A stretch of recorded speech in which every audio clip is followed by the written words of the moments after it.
Donc, bonjour à toutes et tous, bienvenue au séminaire Discoursnet.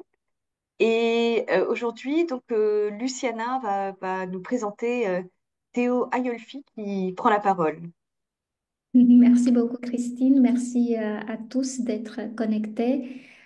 C'est un plaisir de vous accueillir pour une nouvelle séance du séminaire DiscourseNet Paris, comme on l'a appelé, que nous animons avec Christine, avec Marc et avec Johannes depuis quelques années déjà. C'est un rendez-vous de tous les vendredis, une fois par mois tout de même, mais les vendredis à 14 heures, et ça fait plaisir de vous voir tous là. Aujourd'hui, nous accueillons Théo Aiolfi. Je vais brièvement te présenter Théo et tu me diras si c'est un résumé complet et significatif de ton parcours. Théo a avant tout un parcours international. Il a fait une thèse à l'université de Warwick au Royaume-Uni, une thèse interdisciplinaire qui traitait à la fois des études de la performance théâtrale, mais aussi des études autour de l'espace public, la communication et les sujets qui nous réunissent nous régulièrement ici. Ensuite, Théo a fait un postdoctorat de 2 ans en sciences de l'information et de la communication à Cergy, à CY Cergy Paris Université, au LT2D. Et maintenant, nous sommes très heureux parce que Théo a une CPJ, une chaire professeur junior à l'Université de Bourgogne. Alors, je lis le titre de la chaire, c'est Discours identitaire et diversité dans l'espace public, et tu réalises cette chaire au Centre interlangue, texte, image, langage. Tu es à la MSH de Bourgogne, et donc voilà, c'est un parcours à la fois international avec un atterrissage national des meilleurs, j'aimerais dire. Théo a travaillé quasiment tout le temps, pendant tout ce temps-là, sur les discours et sur l'analyse performative du discours. Et donc aujourd'hui, il nous donne une conférence sur le protocole d'analyse des performances politiques comme outil méthodologique interdisciplinaire. Théo, tu as la parole et nous allons te poser toutes les questions à la fin. Parfait. Merci beaucoup. Merci au séminaire Discours.net Paris de m'accueillir. Merci surtout à Luciana qui a été ma mentor à Cergy quand je suis revenu en France et qui m'a permis justement de réussir cet atterrissage de nouveau malgré un parcours un peu interdisciplinaire et international. Donc je suis vraiment très heureux d'avoir aussi doté de la Cergy. Et donc désormais, comme Luciana vous le disait, je travaille à l'université de Bourgogne. Alors, je vais partager les slides tout de suite. Donnez-moi juste un instant.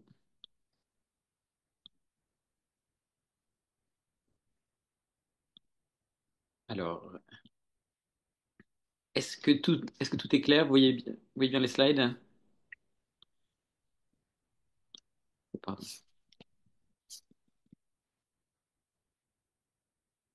Je n'entends pas, mais on va dire que... C'est parfait, Théo, Ah, pardon. c'est parfait, pardon. Non, je me suis dit... Oups. Alors, comme Luciana vous l'a dit, le titre de ma présentation aujourd'hui est un peu barbare et un peu long. C'est donc analyser la dimension performative du discours, le protocole d'analyse des performances politiques comme outil méthodologique interdisciplinaire. En fait, il s'agit d'une présentation qui est basée sur un article qui a été accepté il y a un mois et demi et qui est partiellement basé sur le chapitre méthodologique de ma thèse, sur cet outil que j'ai créé, enfin que j'ai développé en m'appuyant sur des outils préexistants et je vais essayer de vous montrer comment il marche et à quoi il sert. Et c'est aussi un article qui est particulièrement en dialogue avec un certain type d'analyse du discours qui s'appelle la discourse theory, qui est un type d'analyse du discours basé sur les travaux d'Ernesto Laclau. Donc, je vous en reparle un peu plus en détail. Mais voilà, disons que c'est la première fois que je traduis vraiment intégralement en français toute cette partie-là. Donc, comme vous allez le voir, les questions du protocole restent en anglais, mais on va discuter tout ça en français et j'espère bien pouvoir traduire l'outil dès que possible.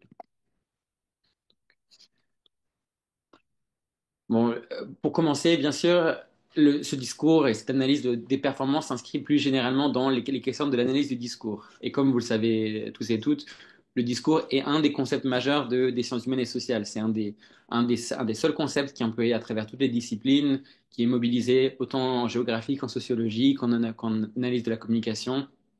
Et c'est un concept versatile et polyvalent qui regroupe vraiment une diversité exceptionnelle de choses, qu'il s'agisse au niveau micro des constructions linguistiques, de la façon dont les gens s'expriment, de- mais aussi au niveau macro des structures de sens hégémoniques qui construisent la réalité. L'idée, c'est vraiment que le discours est comme vous le savez, est un concept extrêmement polyvalent, mais le problème que ça pose, c'est que comme tout est discours, tout pourrait être interprété comme un discours, comment l'analyser concrètement? Et c'est un peu la thématique enfin la problématique à laquelle j'ai dû faire face quand j'ai commencé ma thèse. Je vais reprendre rapidement ici les trois, on va dire, façons de définir le discours. C'est basé sur un chapitre de Shifrin et al. Dans le Handbook of Discourse Analysis, où il distingue trois grands usages. Disons, le premier, c'est le discours dans le sens purement linguistique, à savoir, c'est tout ce qui sort de la phrase. Donc, au-delà du morphème, du syntagme, l'idée c'est que le discours, c'est dès qu'on sort de la phrase, ça devient le discours. Mais bien sûr, la façon dont on l'emploie plus souvent en sciences sociales, c'est pour parler de l'usage de la langue plus généralement. C'est l'analyse du discours, c'est analyser la façon dont les gens emploient la langue dans leurs interactions au quotidien, mais aussi la façon dont les institutions emploient le discours, enfin emploient la langue. Et bien sûr, la troisième définition, c'est une définition qui sort un peu de tout ça. Et là, je cite Shifrin et al. Qui disent que le discours, c'est un éventail plus large de pratiques sociales qui comprend des exemples non linguistiques et non spécifiques de la langue. Et quand il s'est agi pour moi de chercher un peu à analyser concrètement mes études de cas, qui lors de ma thèse étaient les campagnes présidentielles de Donald Trump en 2016 et de Marine Le Pen en 2017, la question qui s'est posée, c'était comment analyser ce qui sortait du discours, enfin du texte, pardon, du verbal pur. Et donc, comme les définitions 1 et 2, enfin, le type de définition 1 et 2 reste logocentrique, j'ai essayé de voir où est-ce que pourrait m'emmener une définition du discours qui se base sur cette espèce de troisième définition plus large? Et pour comprendre un peu et pour développer un peu ça, les gens d'approche théorique qui mobilisent cette vision du discours comme un éventail large de pratiques sociales à la fois linguistiques mais aussi non linguistiques, c'est typiquement les théories post-fondationnelles. L'exemple classique, c'est bien sûr Michel Foucault, mais aussi, et c'est ma grande influence, c'est Ernesto Laclau et Chantal Mouffe. Je reprends ici Laclau qui, dans La raison populiste, définit le discours comme des totalités structurées articulant des éléments linguistiques et non linguistiques. Donc on voit bien déjà qu'il s'agit de Foucault, mais aussi de cette définition plus spécifiquement. Le discours peut être entendu comme non seulement les choses linguistiques, mais les éléments qui en sortent également. Comme je vous le disais, cette définition-là s'inscrit dans la discourse theory, qui est l'approche avec laquelle mon outil dialogue, mais plus généralement avec laquelle mon, mon travail de recherche empirique sur le populisme s'appuie.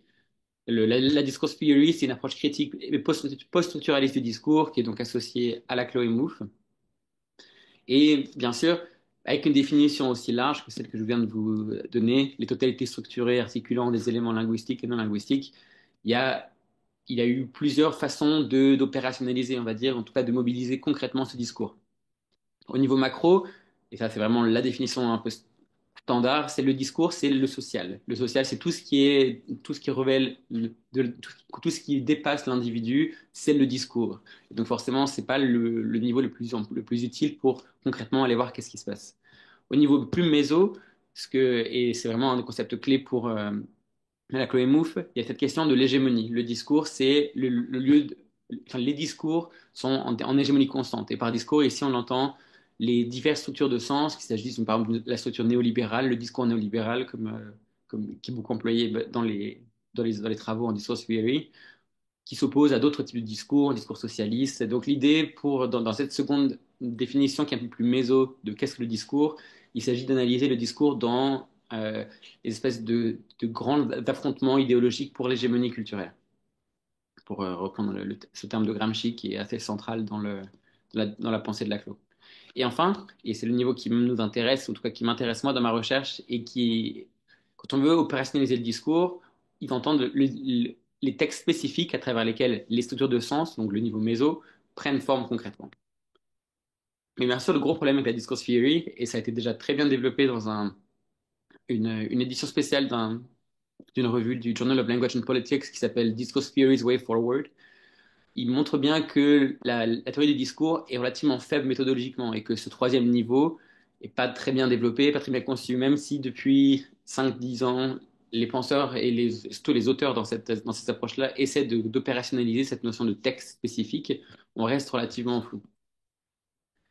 Mais pour ressortir un peu des débats qui animent mon article, mais qui m'ont un peu poussé vers le développement de mon outil, le problème en général avec l'analyse du discours, au-delà même donc, du discourse theory, c'est un certain biais logocentrique, à savoir l'analyse du discours s'intéresse essentiellement à la langue, s'intéresse au verbal, à ce qui est dit, au textuel, aux choses qui sont facilement lisibles dans le sens assez traditionnel. Et donc, ça sort pas de nulle part, bien sûr, ça vient du fait que l'analyse du discours est issue de la linguistique, comme on l'avait vu pour la première définition très, très linguistique de tout ce qui dépasse la phrase. Et donc, le textuel reste le cœur de l'analyse du discours dans le sens le plus fondamental. Et plus généralement, ce qu'on va analyser, même si on l'étend un petit peu, ça va être l'analyse du langage. Et ça a amené par quelqu'un comme Juan Roch à dire que le non textuel, c'est the fuzzy boundaries of discourse, la frontière floue du discours. Même si, et c'est ça que j'entends, c'est que il y a plein d'auteurs, notamment des grands noms de l'analyse du discours, qui ont évoqué cette frontière et qui ont évoqué le besoin en particulier de l'appréhender. Mais concrètement, ça a toujours été compliqué pour les chercheurs et chercheuses d'arriver à s'approprier cette partie-là non textuelle du discours. Ici, je vous cite Fairclough, bien sûr le pionnier de la Critical Discourse Analysis, analyse du discours critique, qui dès 1995 parlait déjà d'intégrer la communication non verbale à son analyse du discours. Mais plus généralement, un texte que j'aime beaucoup, c'est un texte de Jan Blomert, qui appelle à développer une notion plus ouverte du texte qui permettrait d'incorporer les analyses linguistiques et non linguistiques. Et bien sûr, pour reprendre la définition que j'ai citée tout à l'heure, dans les approches post-structuralistes, il y a déjà cette inclusion du discours qui sort purement du textuel, éléments linguistiques et non linguistiques, pour reprendre Laclos ici.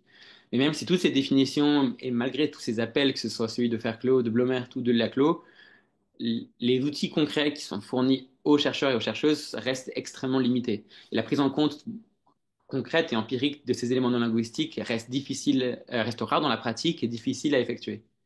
Et c'est quelque chose qui a été notamment reconnu par Lene Hansen, qui a fait un travail incroyable sur l'analyse du discours autour de la guerre en Bosnie, qui a essayé autant qu'elle l'a pu d'intégrer à partir d'une approche post-structuraliste les éléments non textuels et qui reconnaît dans une note de bas de page assez longue pourquoi ça marche pas et pourquoi c'est difficile. Bref, le problème est compliqué et bien sûr, je ne suis pas le premier à essayer d'y répondre. Le premier grand type d'approche d'analyse du discours qui cherche justement à aller au-delà du texte, c'est les approches multimodales. Bien sûr, ici, le texte classique, c'est Kress et Van Leuven, je crois que c'était 96, où il proposait une grammaire de l'analyse visuelle. Et là, je cite en particulier le texte de 2015 de Van Leuven, Theo Van Leuven, qui a remis ça à jour. L'idée fondamentale d'une approche multimodale, c'est très inspiré par la sémiotique, bien sûr, Barthes, Saussure, et c'est l'idée que le discours peut être décomposé en plusieurs modes, qu'il s'agisse du texte, de l'image, du son, mais aussi de la gestuelle, des couleurs, et que tous ces modes se combinent de façon complexe et sophistiquée pour permettre de créer le sens. Et donc, dans l'analyse multimodale du discours, l'idée, ça va donc être, sur un certain objet donné, de prendre en compte toutes les dimensions de l'objet, qu'il s'agisse notamment du texte, de l'image et ainsi de suite, et d'analyser ces modes, non seulement individuellement, mais aussi les uns par rapport aux autres. Le problème, bien sûr, avec ce type d'analyse, et bien sûr, je fais des généralités, hein, par exemple, j'aime beaucoup les travaux de Norris, par exemple, qui sont un peu plus interactifs dans sa façon d'approcher l'analyse multimodale. Mais le problème, typiquement, de ce qu'on voit de la part des personnes qui emploient ces approches multimodales, c'est que c'est relativement qui est déconnecté. C'est-à-dire, c'est une espèce de mise en pièces. On va tout découper, tout segmenter, et même s'il y a un intérêt qui est assez clair pour faire en sorte que les modes se recomposent à la fin, l'analyse reste très segmentée. Et moi, le problème que j'avais quand j'étais confronté à devoir développer une méthode avec ce type d'analyse, moi qui m'intéressait notamment à la théâtralité de Trump, aux choses qui sortent, qui étaient au-delà du côté un peu statique, de prendre une photo par exemple et de voir comment Trump bouge, c'était qu'il y avait peu de relations dynamiques entre, j'ai mis artistes, mais je veux dire politiciens et audience, ou entre performeurs de façon générale. Et l'idée, c'est surtout qu'il y a peu de prise en compte, notamment de la façon dont les agents, quand ils s'expriment, prennent en compte le contexte macro-structurel et comment ils l'internalisent, comment ils l'interprètent de façon. Donc là, c'est ma grosse influence, c'est Erving Goffman et la sociologie interactionniste. Et plus généralement, le problème que j'avais, c'est que je trouve que ce type d'analyse ne prend pas vraiment en compte le côté dynamique et interactif et donc théâtral du social. Et ça, c'est aussi en parallèle de ces approches multimodales qui sont bien sûr pas les seules, hein. Il y a aussi les approches embodied, enfin bref. Mais pour revenir à la discourse theory, certains auteurs ont déjà pris en compte ça. Je pense notamment à Carpentier qui, en 2017, dans son fameux livre sur The Discursive Material Knot, disait qu'il fallait parler des pratiques incarnées dans l'articulation de ce qu'il appelle le nœud discursif matériel. Mais un chercheur avec qui j'ai eu l'occasion de collaborer sur un ouvrage collectif qui va un peu plus loin que ça, c'est Goran Petrovic-Lotina, qui lui-même est inspiré par Mouffe et qui vient des études de la performance et du théâtre, et pour qui le discours est matérialisé, là je cite, matérialisé à travers le processus de symbolisation et corporellement constitué, mis en valeur, vu et échangé. L'idée, c'est que pour lui, c'est qu'il faut considérer le discours dans son sens performatif en tant que pratique d'articulation. Mais plus généralement, est-ce que cette dernière citation de Petrovic-Lotina, ce vers quoi ça nous amène, en tout cas la direction que j'ai décidé de prendre pour mes travaux de recherche, c'est de prendre en compte ce qu'on appelle les études de la performance, ou en anglais les performance studies. C'est un mot qui est, en tout cas performance, que j'ai vraiment du mal à développer en France, notamment parce que la performance en France, en tout cas en français en particulier, a cette connotation de performance économique, performance académique, performance matérielle, on va dire de succès, d'efficacité d'une certaine façon, alors qu'en Angleterre et en anglais en particulier, plus généralement, le mot performance est un mot plus large qui permet de recouvrir une réalité un peu plus compliquée. Pour simplifier, les performance studies sont une discipline qui date des années 1990, même si les prémices datent plutôt des années 70, qui étudie le théâtre beyond the stage, les performances au-delà de la scène du théâtre. Pour vous donner une définition un peu plus concrète de ce que j'entends par performance, et ce qui est entendu non pas seulement par moi, mais par les auteurs et autrices dans la discipline, une performance, c'est toute action menée dans l'intention d'être, dans une certaine mesure, observée par quelqu'un d'autre. Et cette définition qui est extrêmement large, on peut la diviser en deux sous-parties.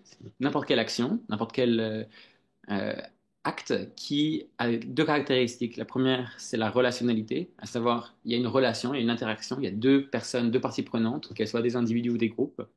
Et la deuxième, la réflexivité, dans le sens où il faut que les personnes qui font l'action savent qu'ils sont en train de faire l'action ou qu'ils aient conscience de voir qu'il y a une action. J'avais eu une question récemment d'une présentation un peu similaire. On m'a demandé de parler des performances dans le règne animal. Et c'est vrai que c'est compliqué. On- on parle bien sûr des parades nuptiales des animaux. On n'est pas les seuls animaux qui sont en performance pour parler largement. Mais dans le sens, en tout cas social, il faut qu'il y ait relationnalité, donc deux parties impliquées, et réflexivité, à savoir euh, le fait que les parties prenantes sachent qu'ils ou elles sont en train de faire quelque chose. Le résumé qu'en fait Schechner, qui est Richard Schechner, qui est, disons, le père fondateur des Performance Studies aux États-Unis, c'est que l'action sociale, c'est le doing, et que la performance, c'est le showing doing. C'est montrer qu'on fait quelque chose. Et bien sûr, pour lui, les performance studies, c'est studying, showing, doing. Bon, ça commence à devenir un peu plus compliqué à dire. Et là, je reprends son texte classique de 77, qui est le premier article qui donne un peu le ton sur les études de la performance. Il dit que la performance est une notion très inclusive de l'action. Le théâtre n'est qu'un nœud d'un continuum qui va de la ritualisation dans les comportements animaux, y compris les humains, aux rites, cérémonies et représentations d'événements théâtraux à grande échelle, en passant par les performances de la vie quotidienne. L'idée, c'est que la performance, c'est un concept extrêmement large qui sert d'ancrage à la fois conceptuel, mais aussi méthodologique. Et je vais développer un peu plus ça. Pardon. La grande distinction qui se fait dans la littérature, c'est entre ce qui est une performance et ce qui peut être lu comme performance. C'est is or as performance.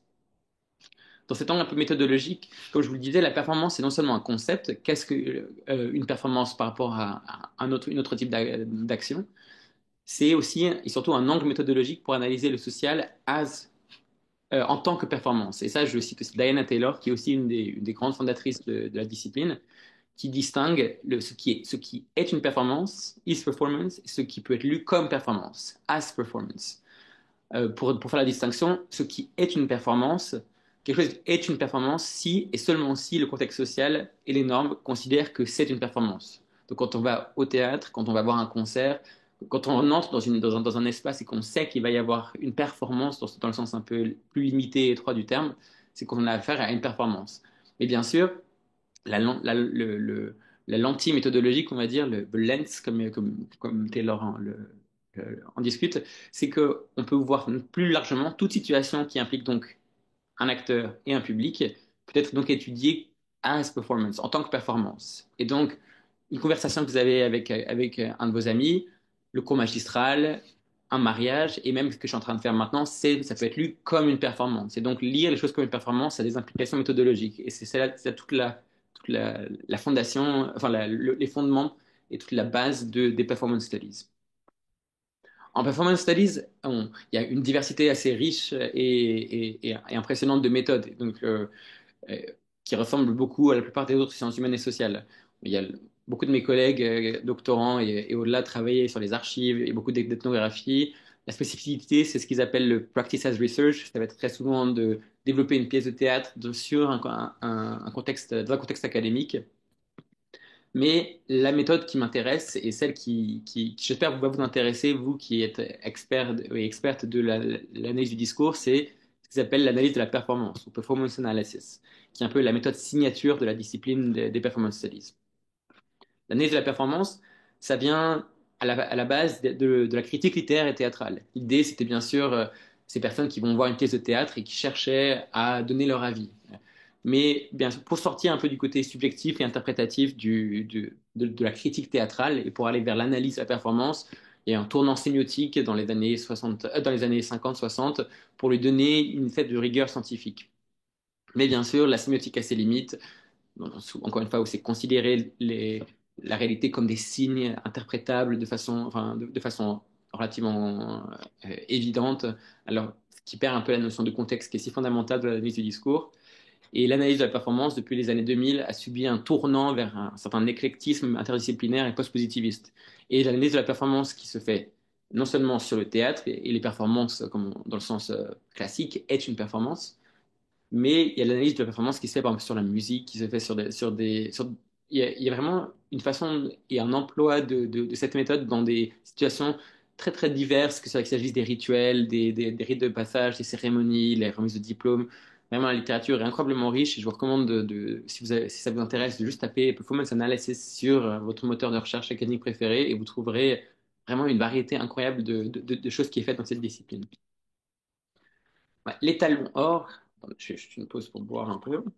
L'étalon or dans les méthodes d'analyse de la performance, c'est un questionnaire qui a été développé par Patrice Pavis, un auteur français et dramaturge qui a eu une grande influence sur la discipline. La première fois qu'il sort son, et qui a développé ce qu'on appelle le questionnaire pour l'analyse des spectacles.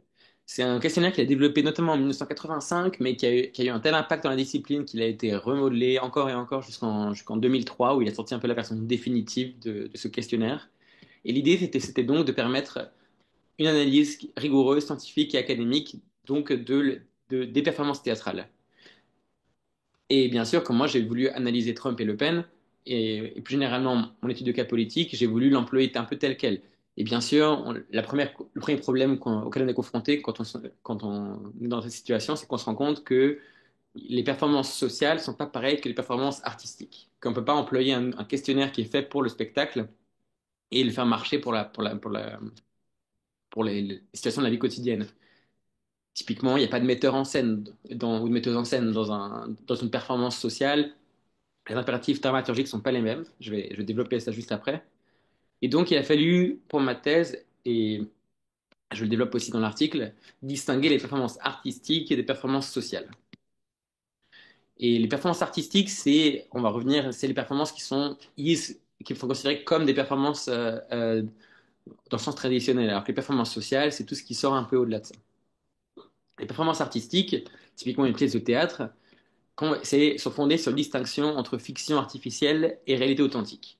Ça, c'est quand quand vous payez votre place pour aller voir Le Roi Lear, vous savez que vous entrez dans une espèce de réalité particulière et ce que Bakhtin appelle un chronotope, à savoir un espace et un temps qui sont spécifiques à la narration du théâtre et de la pièce. Et dans ce cas-là, vous savez, en tant que spectateur et spectatrice, que une fois que la performance est finie, les acteurs et les actrices ne restent pas dans le personnage, que la personne qui était en train de jouer le roi Lear, justement, si vous l'interpellez après, ce n'est plus le roi Lear. Et c'est pareil pour le cinéma. Après, bien sûr, dans la pièce de théâtre, il y a un rapport à l'authenticité qui est particulier et qui dépend typiquement de la méthode de la mise en scène, mais aussi et surtout des choix dramaturgiques. Entre le method acting de Stanislavski, qui vise une authenticité sincère et émotionnelle, ou, ou à l'inverse, un type d'acting à la Bertolt Brecht, qui a pour but justement de créer ce qu'il appelle le Verfremdung effect, un effet d'aliénation de l'audience, et qui vise plutôt au contraire à rappeler l'artificialité du théâtre. Mais comme je vous le disais, il y a une acceptation tacite qu'on retourne à la réalité une fois que la représentation est terminée. Et bien sûr, cette frontière un peu que je fais simplement entre la fiction artificielle et la réalité authentique, elle a été elle-même remise en cause, notamment par ce qu'on appelle le performance art. La grande prêtresse de ce courant artistique, c'est bien sûr Marina Abramovic, qui essaie de montrer que cette frontière entre la réalité et la fiction, entre l'authenticité et l'artifice peuvent être contestés. C'est ce qu'elle a fait notamment avec ses fameuses performances où elle se fait elle-même saigner, où elle interagit avec l'audience de façon très très brutale et directe. Mais disons que même si ces personnes-là et ce courant d'art essaient de remettre en cause cette frontière, ça reste la frontière entre les performances culturelles et les performances sociales. Performances artistiques, pardon, et les performances sociales. Maintenant, dans les performances sociales, et là, c'est le as performance, c'est les performances comme on a au quotidien. Et bien sûr, il n'y a pas de distinction aussi nette et aussi clairement établie entre la réalité et la fiction. Et ça, on revient justement à la dramaturgie sociale, à l'interactionnisme symbolique de Goffman, qui dès les années 50 évoquait le fait que quand on s'adresse à d'autres personnes, on est constamment en représentation.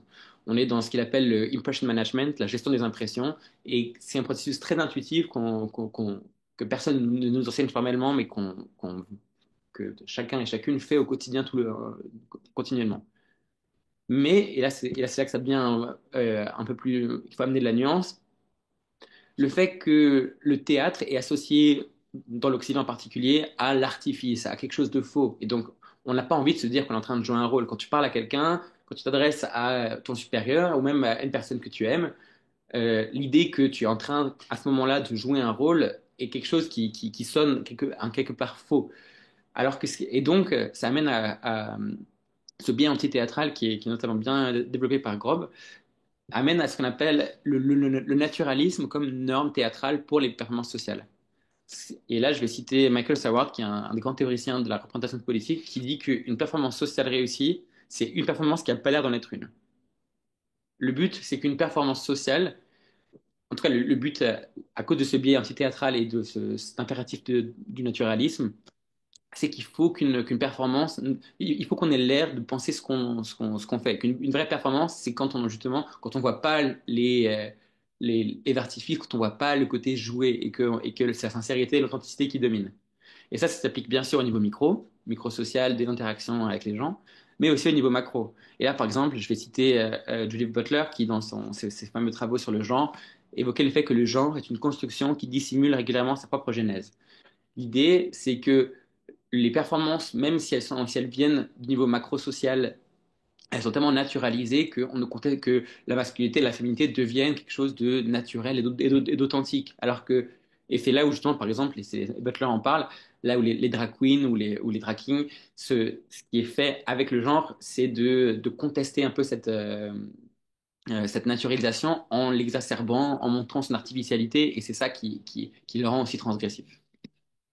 Donc, pour résumer, les performances sociales, artistiques, passent, sont basées sur l'artificialité qui est assumée, et les performances sociales sont basées sur une authenticité qui est mise en scène, qui est performée. Et moi, ce qui m'intéresse en particulier, je ne vais pas m'attarder trop longtemps là-dessus, c'est les performances politiques, qui sont un sous-ensemble de performances sociales.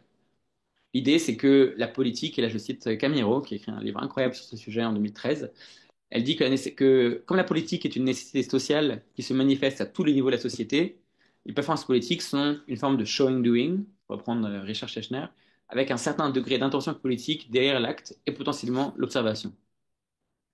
Mais même au-delà de cette définition académique qui est un peu abstraite, il y a vraiment une association assez facilement et intuitive entre le théâtre et la politique. On sait qu'une personne qui est sur scène, un politicien ou une politicienne qui donne son discours, il y a un côté éminemment théâtral. On sait que c'est une performance, quelque part, même si c'est pas considéré comme une performance artistique. Et les politiciens et politiciennes le savent parce que ça fait des années qu'avec la professionnalisation du métier, ces personnes suivent des entraînements avec des coachs vocaux qui leur apprennent à poser leur voix, qui se préparent par exemple pour les débats avec des gens qui font de l'improvisation. Enfin, le théâtre et la politique sont de plus en plus évidemment liés. Et ça a été notamment découvert dans la littérature en sciences sociales par une espèce de jonction interdisciplinaire entre les performance studies et la science politique. Et c'était ma grande inspiration qui m'a amené à faire ma thèse. On voit ça notamment dans le livre de Ray Hennell 2015, mais aussi dans l'incroyable Oxford Handbooks of Politics and Performance qui a été écrit par Mila Glujovic et trois autres co-auteurs. Et donc voilà, tout ça pour vous présenter enfin euh, mon, mon outil.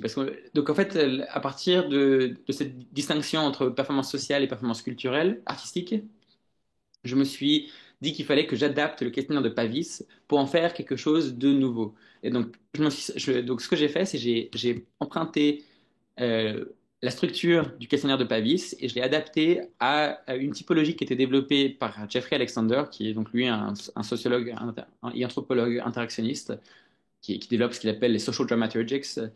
Et pour amener ce côté un peu politique, j'ai aussi hybridé ça avec le Political Performance Framework, qui est un cadre développé par ma directrice de thèse, Shirin Rai. Et donc, j'ai développé un questionnaire que j'ai appelé un protocole, parce que le mot questionnaire en sciences sociales est bien sûr associé au questionnaire quantitatif, aux études statistiques, et qui combine quatre éléments, les symboles d'arrière-plan et le script d'avant-plan, l'étude de l'acteur, de l'actrice, l'étude de l'audience ou du public, et l'étude de la mise en scène. Je suis en train de regarder le temps qui me reste. Pour voir un peu si. Donc, il me reste à peu près un quart d'heure. Euh, là, dans les prochaines slides, j'ai détaillé toutes les questions qui font partie du protocole.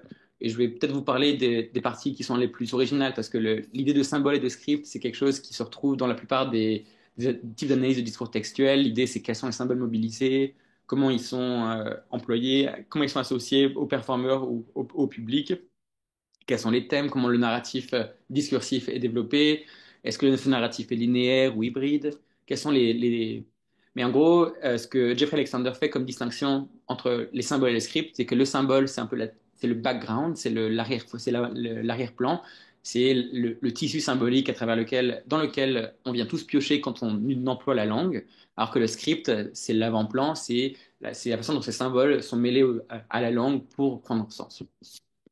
Ensuite, il y a des acteurs et des actrices. Et là, j'emploie par exemple un concept qui est celui de travail performatif, le performative labor, qui vient de l'idée que certains acteurs sont plus ou moins privilégiés par rapport à d'autres, qui ou elles ont reçu un entraînement, des habitudes.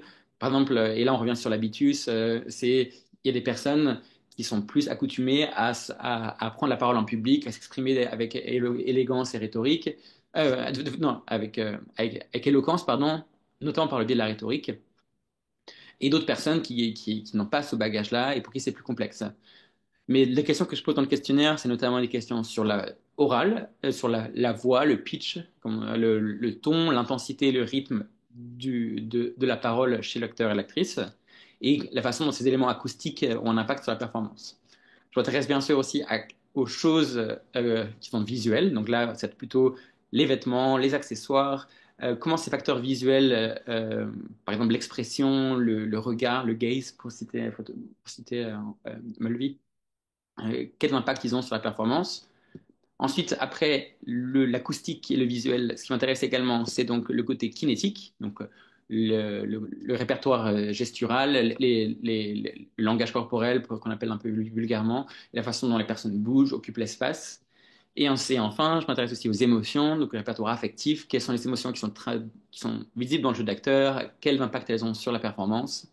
Et ce qui m'intéresse ensuite beaucoup, c'est comment ces éléments qui sont plus ou moins contrôlés par les acteurs, quelle partie est contrôlée, quelle partie n'est pas contrôlée. Et ça, c'est bien sûr quelque chose qu'on ne saura jamais vraiment, nous, en tant qu'analystes extérieurs, mais c'est une question qui est intéressante à poser parce qu'elle permet de distinguer la mise en scène, donc ce qui est articulé et contrôlé et choisi stratégiquement, on va dire, du jeu spontané. Ensuite, il y a toute une série de questions sur l'audience. Là, je fais une distinction, en tout cas en sciences politiques, entre the audience and the constituency. L'audience, c'est ceux à qui tu t'adresses. La constituency, c'est les gens que tu représentes. Ça, c'est bien de Michael Saward. L'idée, c'est qui est l'audience, à qui est destiné ce discours, au nom non, à qui le ou la performeur parle, et s'il y en a plusieurs, comment ils le font, et surtout, qui prétend-il ou prétend-elle représenter. Et donc la question, j'emploie un concept qui s'appelle le representative claim, qui est l'idée que la représentation politique se fait sur le biais d'une prétention à représenter une certaine audience. Les questions qui m'intéressent aussi, c'est les questions qui viennent plus des études subalternes, de Spivak, c'est l'idée de qui est visible et qui est invisible. Et c'est là que c'est un peu plus critique et un peu plus politique. Qui fait partie de l'audience et qui est isolé implicitement ou explicitement dans la performance. Et bien sûr, après, il y a aussi une distinction qu'on doit faire entre l'audience présente physiquement et l'audience qui n'est pas présente physiquement, qui est là en personne, qui n'est pas là. Une des grosses différences, par exemple, quand j'analysais les débats entre Trump et Clinton et les débats entre Le Pen et Macron, c'est que les débats aux États-Unis, enfin, le débat en France présidentiel se fait dans un studio de télé avec seulement les deux modérateurs, modératrices, alors qu'aux États-Unis, il y a soit les débats qui avec une audience, à qui on demande de ne pas interagir, mais qui inévitablement va avoir des réactions. Et les fameux débats qui s'appellent les town halls, c'est les débats où les gens bougent, où littéralement qui sont un peu plus horizontaux, où il y a des spectateurs, spectatrices qui vont intervenir. Et enfin, la dernière partie du protocole, c'est d'analyser la mise en scène, à savoir les décisions stratégiques et esthétiques qui sont prises dans la performance. Donc, on revient sur la question du contrôle, qu'est-ce qui a été choisi, qu'est-ce qui ne l'est pas, qu'est-ce qui a été négocié. Et ensuite, c'est les questions qui dépassent l'acteur et l'audience, c'est les questions de scénographie, le design scénique, la lumière, l'éclairage, pardon, le son, comment ça évolue, le design physique de la scène. Est-ce qu'on est à un podium, est-ce qu'on est sur un espace horizontal, quels sont les accessoires qu'il faut employer. Et enfin, si on veut analyser les performances vidéo, l'idée, c'est par exemple de regarder les techniques cinématiques qu'il faut employer. Typiquement, comment est le montage, comment se fait, quel type de musique, qu'est-ce qui est mis en scène dans la vidéo. Et en fait, tout ce protocole-là, toutes ces questions, c'est les questions que j'ai utilisées en complément d'une analyse de discours textuel traditionnel. Pour être plus précis, j'ai employé une analyse thématique du discours basée sur une analyse thématique critique basée sur Lawless et Jackson et cette analyse de la performance scénique qui me permettait en fait de développer ce côté non textuel en détail. En répondant donc, et ce que je faisais, c'est que pour chaque discours, pour chaque débat, pour chaque clip de campagne, je m'asseyais, je regardais la performance une, deux, trois, quatre fois, et j'essayais de répondre à chacune des questions en détail, ce qui m'amène bien sûr avec une quantité d'observations qui est excessivement grande, et que j'ai pas tout, bien sûr, tout n'est et là-dedans, il y a du noise, qu'on dit du bruit, il y a des choses qui ne sont pas utiles concrètement, mais qui permettent d'avoir cette espèce de vue un peu plus holistique sur comment la performance se déroule. Pour vous donner une illustration, mais je regarde un peu le temps et je pense pas qu'on aura le temps, donc je vais pas. Dans l'article, j'illustre un peu toutes ces questions et le résultat que ça peut donner en soi une analyse de cette performance de Greta Thunberg. C'est une performance que j'ai faite dans le cadre du projet Ecopop, écopopulisme, que j'ai développé dans le cadre de mon postdoc à Cergy sur qui s'appelle Performance of Climate Crisis, où j'analysais justement la mise en scène de la crise climatique. Mais si j'ai fait le choix d'analyser Greta Thunberg, et en particulier cette performance, plutôt que Trump, c'est que Trump est un peu une cible un choix trop évident pour l'analyse performative, parce que Trump est lui-même quelqu'un qui a fait de la télé-réalité, quelqu'un qui est un comédien, qui a un habitus très particulier, qui est plus même qu'un businessman. Et ce que je voulais montrer avec cette performance de Greta Thunberg, que j'analyse en détail dans l'article, c'est que même dans une performance qui est plus qui est dramaturgiquement plus simple et moins, on va dire, exacerbée, outrancière, on peut voir des choses que les autres types d'analyse du discours ne comprennent pas. Et là, la performance que j'ai choisi d'analyser en illustration de l'article, c'est la fameuse performance du How dare you. Dans son livre, elle appelle ça The World is Waking Up. C'est pendant le sommet du climat de l'ONU de 2019. Et c'est une performance qui est surtout connue parce que c'est la première grande performance où Greta Thunberg est apparue et a eu cette fameuse How dare you? Comment osez-vous? C'est ce moment très intense où, en réponse à la question sur qu'est-ce que les jeunes peuvent faire pour aider la lutte contre le réchauffement climatique, elle a répondu avec une intensité un peu particulière. La performance fait 3-4 minutes, donc je vais pas vous la mettre, mais je vous encourage bien sûr, si après cette présentation, à aller la revoir parce qu'elle est vraiment fascinante, à la fois en termes discursifs, mais aussi et surtout, et c'est ça que j'essaie de vous montrer, en termes scénographiques. Déjà, si on prend le premier niveau, celui du symbole et des scripts, qui s'apparente plus à l'analyse du discours textuel, ce qui est intéressant de cette performance, c'est les symboles qui sont mobilisés par Greta Thunberg. C'est l'idée de jeunesse, l'idée de futur, de justice, qu'elle associe à elle-même implicitement tout au long de la performance. De l'autre côté, elle emploie aussi des symboles qui sont dépréciateurs vis-à-vis de l'élite, qu'elle associe à l'inaction, à l'apathie, mais aussi au mal. Il y a ce qu'on appelle une apophase, à savoir une phrase qui va dire: Je n'ose pas imaginer que vous soyez inactif parce que ça voudrait dire que vous êtes mauvais, vous êtes you're evil. Et c'est vrai que qui est une façon assez claire d'associer, enfin de mettre la culpabilité sur la partie de l'audience qui est visée ici. Si on regarde le script pur, il est très linéaire. On va d'une structure un peu classique. On commence par les enjeux personnels liés à sa jeunesse en Suède, aux enjeux plus structurels du changement climatique. Elle emploie un langage accessible. Sa rhétorique est très figurative, dans le sens où elle emploie beaucoup de métaphores, elle va utiliser des expressions crystal clear, et elle va employer très souvent la personnification. Elle va incarner les enjeux de la nature dedans. Mais ce qui est intéressant, c'est que le script est très agonistique, dans le sens moufien. Il y a eux et il y a nous. Et cette division qu'elle fait entre entre la jeunesse qu'elle représente et les leaders inactifs, donne un discours très manichéen. Il y a même littéralement des mentions du mal et du bien dans le discours. Et bien sûr, comme je le disais, il y a une interpellation de l'audience et un ton offensif, qui est quelque chose qu'on voit pas souvent dans ce genre de contexte à l'ONU. Ensuite, pour la deuxième composante, qui est l'actrice, en l'occurrence Greta Thunberg, elle a un jeu d'acteur qui est particulièrement intense, émotionnel et direct. Ça, c'est quelque chose qu'on voit tout de suite parce qu'elle est rapidement au bord des larmes. Et ce qui a beaucoup marqué avec ce discours, c'est qu'elle n'est pas seulement au bord des larmes de tristesse, mais de colère. L'émotion qui domine, c'est bien sûr la rage et la colère. Si on s'intéresse à comment elle est habillée, elle a un t-shirt à manches longues, fuchsia, un jean. Elle est habillée de façon très, très informelle, qui est en contraste avec les autres personnes sur scène à l'ONU, qui sont plutôt avec le fameux costume cravate, les codes bourgeois classiques ou un tailleur qu'on attend là-bas. Quelque chose qui est hyper intéressant dans son jeu d'acteur en particulier, c'est la façon dont elle contrôle les silences et l'intensité. Ce qu'elle va faire très souvent, c'est elle va dire une phrase très forte ou une phrase très agressive, elle va être applaudie. Et au lieu de laisser à l'audience le- le- l'opportunité d'applaudir ou de réagir, elle va même pas remarquer, ou en tout cas, elle va faire semblant de ne pas remarquer les réactions de l'audience pour dire: non, non, attendez, ce que vous faites là, c'est vous les coupables. Vous ne devrez pas m'applaudir, c'est vous qui êtes responsable. C'est vraiment une espèce de distinction qu'elle fait dans l'audience. Elle emploie la parésie, donc l'idée de dire la vérité là où personne n'a pu le dire ailleurs. Elle a un jeu d'acteur très grave, mais, et c'est ça qui est fascinant et très unique, c'est qu'il est candide et sincère.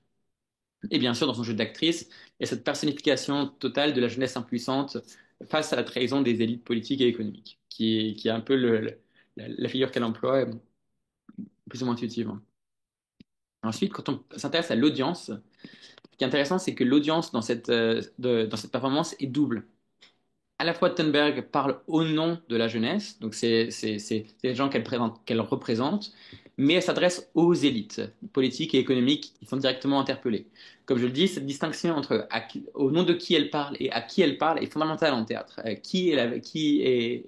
c'est ça qui fait la spécificité et l'espèce de double langage qu'on voit dedans. Bien sûr, avec ce premier public, la jeunesse, elle se représente comme proche d'eux, Et ça se voit dans ce que nous on appelle les performances of ordinariness, la performance de l'ordinarité. Elle a des vêtements simples, le ton candide, les choses que j'évoquais avant. Mais ce qui est intéressant, c'est la distance qu'elle fait avec le d'eux. C'est avec savoir les élites et les gens à qui elle s'adresse. Et ces personnes-là, elles s'en éloignent non seulement, comme j'ai dit, par le choix de vêtements, sa façon de parler, mais aussi, comme je l'ai évoqué, en ignorant leurs réactions. Et ça, c'est un code brechtien. Bertolt Brecht, c'était un dramaturge allemand qui était très connu pour euh, interpeller l'audience et leur faire se rendre compte qu'ils sont en train de voir un spectacle et ils ne sont pas simplement passifs. Et en fait, ce côté-là d'interpeller l'audience, de les empêcher d'être vraiment séparés ou distants, c'est une des forces dramaturgiques de ce moment. Et bien sûr, elle s'identifie et incarne donc la figure 1. Enfin, j'ai des petits problèmes de transition. Et enfin, la dernière composante de cette performance, c'est la mise en scène. La scénographie est assez classique. Il y a un podium sur scène, un espace un peu surélevé, avec une personne avec plein de personnes assises sur des chaises et une personne qui est un peu la modératrice. Il y a ces deux espaces, la lumière va donc sur scène, quasiment aucun accessoire, seulement des microphones et des notes. Ce qui est intéressant quand on regarde la scène, je remets peut-être la vidéo. Non, on voit pas bien ici. Le fond est bleu, bleu ciel, qui est là pour aller par la sémiotique un peu basique, c'est la signature de l'ONU, mais c'est aussi un symbolisme de sérénité, de calme, et notamment pour une conférence sur l'écologie, ça se veut quelque chose d'encourageant les jeunes. Quelque chose que j'ai évoqué tout à l'heure, c'était aussi qu'en termes de scénographie, ce qu'on se voit de façon sous-jacente, c'est les codes bourgeois non seulement dans les vêtements, mais aussi dans les normes qui sont attendues de ce genre d'événement. La politesse, la formalité, le respect pour les institutions et donc la rationalité. Et ce qui fait que quand Greta Thunberg emploie un registre hautement émotionnel et presque agressif, il y a quelque chose de transgressif là-dedans. Et enfin, ce qui est intéressant avec ces sommets, c'est qu'ils sont très performatifs. C'est pas des sommets qui ont beaucoup de moyens, et ça se voit dans la scénographie qui est relativement pauvre, mais et un budget une mise en scène limitée, un budget bas qui reflète un peu le peu de puissance symbolique qu'ils ont. Parce que si c'était des grands événements comme on en voit par exemple pour les Jeux Olympiques, pour les couronnements, s'il y avait vraiment un emploi, enfin, quelque part, ce que j'essaie de dire ici, c'est que la limite dans la mise en scène montre aussi l'impact et les symboles qui sont associés, et le pouvoir symbolique très limité de ce genre d'événement. Et ce qui fait que c'est tout à fait inattendu pour elle de s'en émanciper aussi fort. Maintenant, je vais juste conclure là-dessus avec ce fameux protocole que je vous ai décrit et que j'ai essayé de vous montrer une étude de cas basée là-dedans. C'est pas du tout un outil optimal dans le sens où il n'y a pas d'outil parfait et je ne prétends pas avoir la solution sur comment analyser le non textuel. Par contre, je trouve que c'est un outil qui m'a vraiment servi en complément d'un autre type d'analyse de discours parce qu'il m'a permis d'aller plus en profondeur sur des éléments non discursifs, non textuels et non verbaux auxquels j'aurais pas eu accès si j'avais pas fait ce travail-là d'analyse. Dans ses forces, c'est une approche qui est donc holistique, qui essaie de prendre en compte la performance dans sa totalité, en prenant non seulement en compte les gens qui parlent, mais aussi les personnes qui écoutent. Ça va au-delà du texte, bien sûr. C'est un type d'analyse qui est relativement dynamique et flexible, qui s'adapte très bien à plein de contextes différents, même si, bien sûr, moi, je l'ai créé pour les performances politiques dans un cadre un peu plutôt électoral, même si le cas de Funberg montre le contraire. Et ça permet une analyse dite épaisse, c'est une thick description, pour citer Clifford Geertz. Ça permet d'aller vraiment en profondeur sur les études, sur ce qu'on regarde et de découvrir des éléments qu'on ne verrait pas si on s'intéressait seulement au texte, ce qui est dit littéralement. C'est une analyse qui est inductive, on peut y aller directement sans préavis sur qu'est-ce qui est dit idéologiquement, qu'est-ce qui est. Et ça permet donc de faire émerger des données, des éléments qu'on n'aurait pas vu autrement. Et moi, c'est la chose importante pour moi, c'est que c'est un type d'analyse transdisciplinaire. Ça permet d'aller au-delà donc de la science politique pure, des études de la communication. Ça permet d'analyser dans un sens plus large. Après, les faiblesses, forcément, parce qu'il y en a, comme tout outil, de ce protocole, c'est qu'il est moins précis sur le texte. Je pense que ça remplacera ce texte, ce genre de protocole ne vise pas à remplacer une analyse critique discursive, une analyse thématique, une analyse euh, rhétorique, narrative, une analyse qui est bien plus centrée dessus. Bien sûr, dans les éléments que j'ai mobilisés, je parlais de figures de style, j'ai évoqué des thèmes, des choses qu'on retrouve dans d'autres types d'analyses, mais c'est moins central. Ce qui est plus intéressant ici, c'est le côté dynamique du texte et comment il évolue avec les autres éléments scéniques.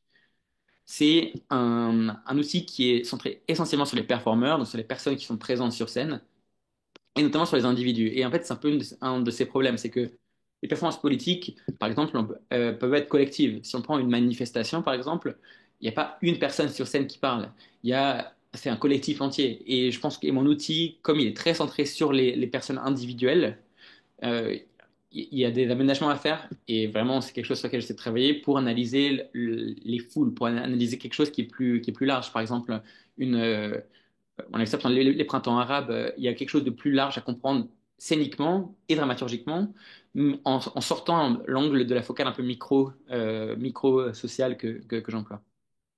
Une des autres faiblesses, c'est qu'il est surtout basé sur la production du discours, donc les personnes qui font la performance, et beaucoup moins sur la façon dont c'est reçu par les gens. Et il y a toujours l'interprète, l'analyse qui se place en intermédiaire et qui essaie de comprendre les intentions plutôt de la production, de la performance, plutôt que de sa réception. Un des autres problèmes, c'est qu'il amène à beaucoup, beaucoup d'informations. Vraiment, vous devriez voir la tête des protocoles remplis pour les 10 études de cas que j'ai fait pendant ma thèse. C'était vraiment, on passe de 2 pages de formulaire à 10 à 15 pages avec vraiment des détails sur tous les éléments que je pouvais trouver. Et bien sûr, tout n'est pas utile là-dedans. Et ça amène au prochain problème, c'est que c'est très chronophage de faire ça. On ne peut pas faire ça sur 50, 100 textes, à moins de le faire avec une équipe de gens spécialisés ou qui décident de faire ça. Ça se prête très bien aux petites performances courtes, que ce soit quelque chose comme Greta Thunberg et son intervention de 5 minutes, ou si on veut faire un truc plus long. Moi, j'ai analysé le débat le débat Le Pen-Macron en 2017 qui devait durer 3 heures. Et pour celui-ci, c'était excessivement long et compliqué de tout sortir. Et bien sûr, et une autre conséquence de ça, c'est que ça marche mieux pour les petits échantillons de données. Ça marche mieux pour un petit nombre limité de discours plutôt que pour une centaine. Auquel cas, il faut mieux aller vers les approches quantitatives, l'analyse de contenu, et ainsi de suite. Merci beaucoup pour votre attention. J'attends avec impatience vos questions et je vous remercie pour le temps que vous m'avez dédié. Merci encore pour l'invitation. Merci à toi, Théo. Merci à vous tous aussi d'être là avec nous.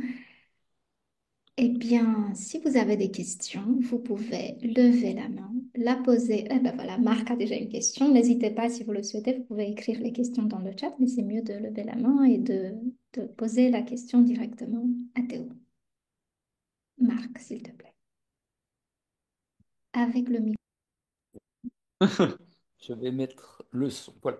Merci beaucoup pour cette intervention vraiment, vraiment intéressante, très stimulante sur ces différentes dimensions de la performance. Euh, ma question, c'est un peu comment opérationnaliser ce type d'analyse dans des approches de sciences sociales et d'analyse sociologique ou d'analyse en sciences politiques. Euh, autant sur un débat, on voit bien comment ce dispositif d'analyse peut rendre compte de la performance comparée de deux acteurs et du coup éclairer les analyses qui ont toujours tendance à vouloir trouver un gagnant et un perdant et à dire tel acteur politique s'en est mieux sorti que tel autre adversaire parce qu'il a mieux su jouer sur un ensemble de variables. Euh, Comment est-ce qu'on peut opérationnaliser dans le cadre d'interventions individualisées? Est-ce qu'on peut construire une espèce de sociologie finalement de ces pratiques de performance? Enfin, euh, est-ce qu'on est condamné avec cette approche à ne rendre compte que des qualités individuelles de performance d'un acteur politique, ou est-ce qu'on peut arriver à des formes de compréhension plus généralisantes des jeux d'acteurs, des jeux d'acteurs politiques euh, en matière de mobilisation des différentes variables que vous avez dégagées dans votre, enfin, en montrant la densité et l'épaisseur de votre analyse. Est-ce que je réponds tout de suite? Ok, merci beaucoup. Merci beaucoup, Marc, pour votre question.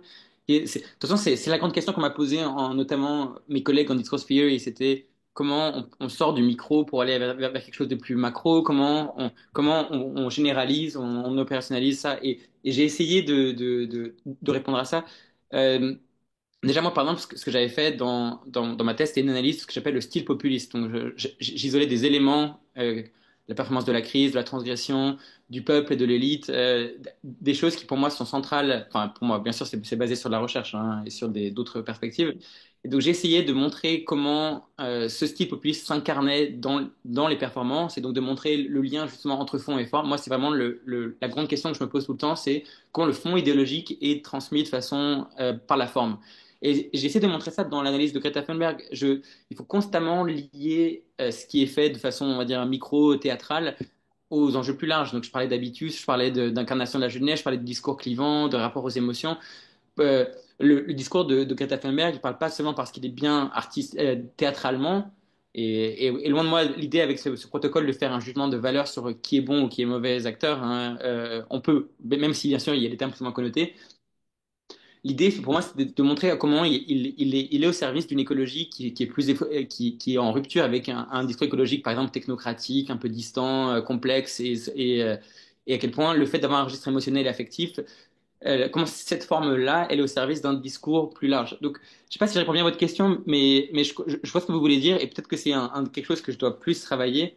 Mais pour moi, ce genre de choses éclaire, ce genre d'analyse éclaire comme vous dites, une sociologie des pratiques plus larges. En fait, pour moi, le but, c'est déjà de trouver des archétypes, des types des façons à baser là-dessus, et au-delà de ça, d'arriver à les associer à des phénomènes politiques et sociaux beaucoup plus larges. Oui, c'est ça. Pour voir finalement quelle est l'originalité d'un acteur dans la mobilisation des différents éléments de performance, ou au contraire, quelle est sa stéréotypie d'une certaine manière, et comment, comme vous le dites, dans le style populiste, on va retrouver sans doute euh, un jeu et une performance qui joue avec des régularités. Et parce que c'est ce qui permet aussi éventuellement de dénoncer les stratégies, de les mettre en évidence pour les dénoncer, pour les contester, etc. Donc ça, Je suis d'accord avec vous. Et c'est c'est ça. et c'est vraiment mon but, c'est aussi de mettre en évidence, parce qu'on ne peut pas comprendre les succès de Trump si on ne comprend pas que c'est aussi quelqu'un qui a une présence électrique très particulière, qui a une façon de s'exprimer qui change complètement des standards républicains. Et, tu vois, et vous voyez, pardon, si on part du principe, par exemple, que les gens qui votent pour Trump sont juste stupides ou pas éduqués ou racistes, on comprend pas aussi les parties plus fines et nuancées qui sortent de sa passion de performer. Après, moi, c'est pour ça que je me suis intéressé à l'extrême droite. Mais j'ai voulu montrer avec Greta Thunberg que c'est pas seul, ça peut s'appliquer à d'autres cas. Ça, Donc, c'est merci pour ça. votre question. Parce que ce qui est quand même intéressant aussi, c'est de comprendre sur quel élément scénographique et de performance s'appuie l'engagement politique d'acteurs qui suivent un leader, hein. Bon, les Trump, contradictions, la catharsis, exactement, il y a plein de choses à... c'est ça. Il y a, du coup, du côté de la réception, comme vous disiez, peut-être votre analyse est plus en production actuellement, mais ça serait intéressant de le décoder aussi en termes de réception, parce que c'est sans doute les mêmes critères et les mêmes indicateurs, mais simplement pris du côté de l'efficacité de la performance sur l'adhésion, disons, ou voilà, sur des questions sociales comme celle-là. Merci beaucoup. Merci beaucoup en tout cas, c'est très intéressant comme approche. Merci. Merci à tous les deux. Alors, il y a trois mains levées dans l'ordre. Je pense que Nirvana Zaki, vous étiez la première à avoir levé la main. Merci, c'est gentil. Merci beaucoup pour votre explication, c'est enrichissant. Ma question, c'est, serait-il possible de nous donner un exemple de Marine Le Pen? Ah, merci beaucoup. Ah bah, merci pour cette question. Bah, c'est vrai que c'était mon étude de cas, donc Marine Le Pen par rapport à Trump en particulier.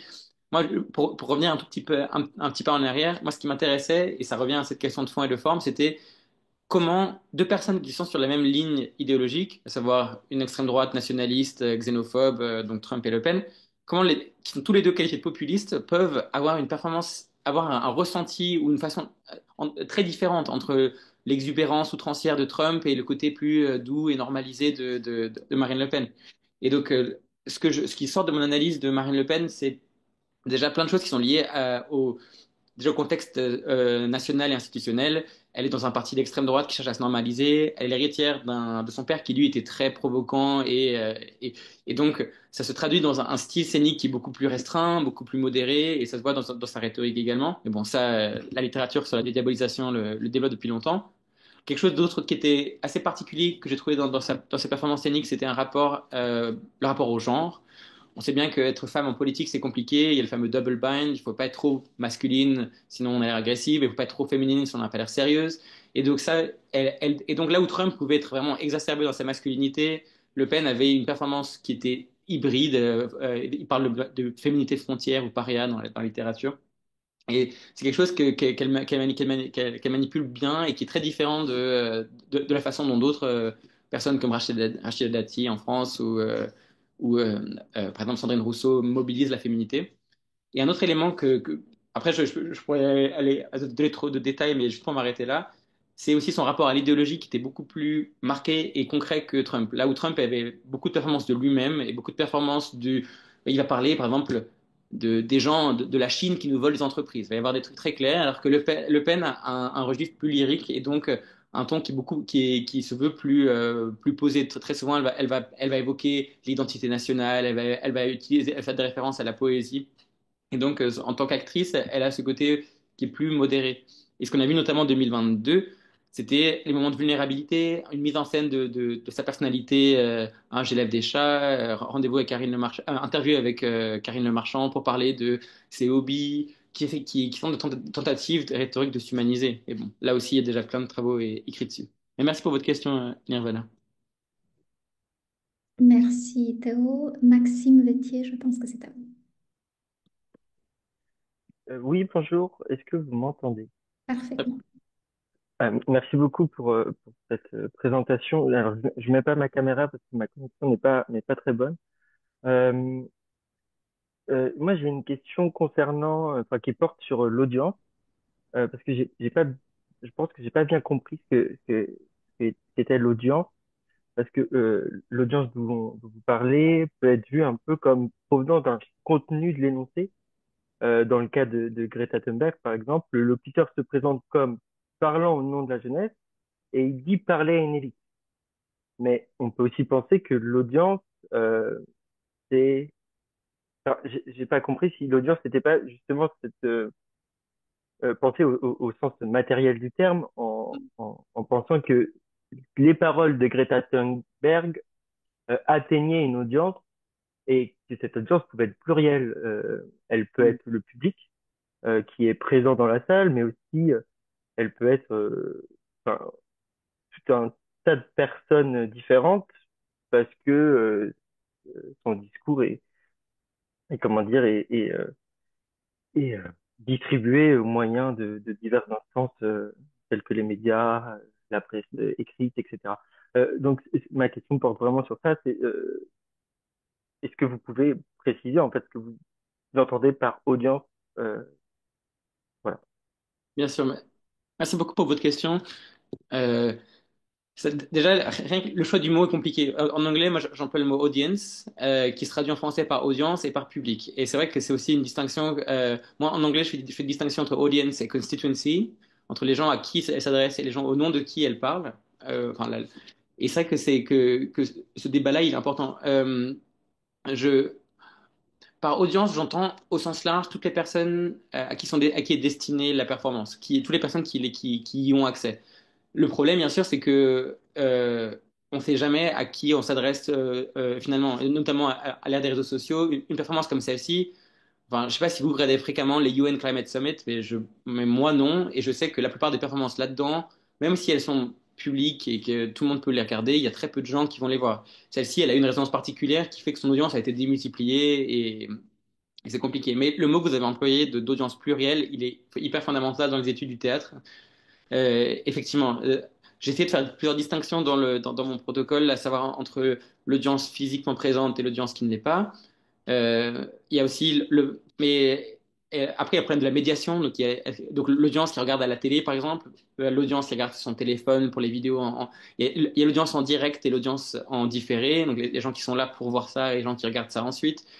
Et Et c'est vrai que, et je pense que c'est là qu'on voit la limitation, encore une fois, et du fait que mon modèle est plus basé sur la production. J'essaie juste de réfléchir à qui s'adresse le performeur ou la performeuse. Et après, en fait, la performance vit sa propre vie qui dépasse largement ce que moi je peux voir. Donc c'est vrai que c'est une question hyper compliquée pour moi, mais à la fois hyper intéressante. Donc moi, la distinction majeure que je fais, le, c'est to who does she pick and in the name of whom. C'est à qui et au nom de qui. Et c'est vrai que c'est- et comme le montre le cas de Greta Thunberg, même dans la performance, il y a une stratification parce que sur place, on peut penser que tous les gens qui sont autour d'elle sont plutôt d'accord avec elle sur l'écologie parce qu'ils interviennent là-dedans. Mais elle va les aliéner en disant vous êtes l'élite qui ne fait rien. Et en refusant leurs applaudissements, en appuyant sur le silence, elle va créer une distanciation avec ça. Donc c'est vrai que pour moi, c'est un élément hyper subtil et complexe et très clairement, c'est quelque chose sur lequel je dois travailler plus. Je sais qu'il y a des champs d'études, par exemple les études de la réception, et même en performance studies, il y a des gens qui travaillent beaucoup plus là-dessus et qui analysent plus en détail et avec finesse ça, mais voilà, j'espère que j'ai répondu à votre question, mais sachez que je partage vos hésitations sur où est-ce qu'on met le début et la fin d'un concept comme l'audience. Merci à vous. Merci beaucoup. Ruth Amossi, c'est à vous, je pense maintenant. Allumez le micro, s'il vous plaît, Ruth. Voilà, excusez-moi. Voilà, je voulais d'abord vous remercier de cette présentation très, très, très intéressante. Et en fait, j'ai deux questions, deux choses qui me laissent un peu perplexe.